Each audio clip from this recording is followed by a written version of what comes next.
Saio hau Nafarroako gobernuak diruz lagundu du.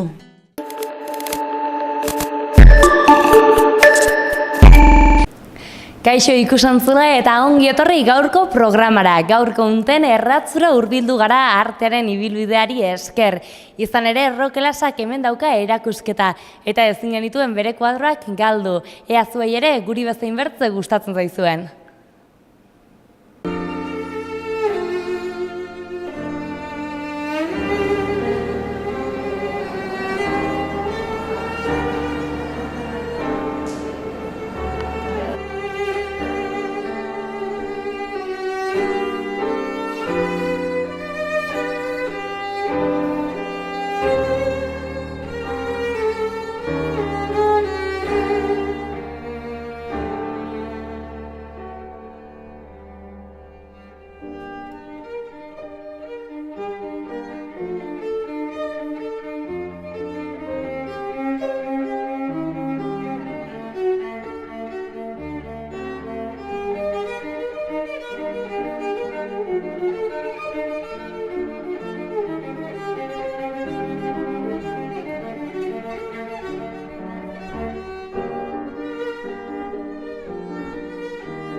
Dagoeneko bukatu dugu erakusketa ikustez pena handia izan da margolaria bertan ez egotea, baina hala ere aski ongi azaldu digute kuadro bakoitzak zer transmititzen duen, bere kolore bakoitza zergatik den, eta bagoaz, espero duzuek ere asko gozatu izana eta laizter arte.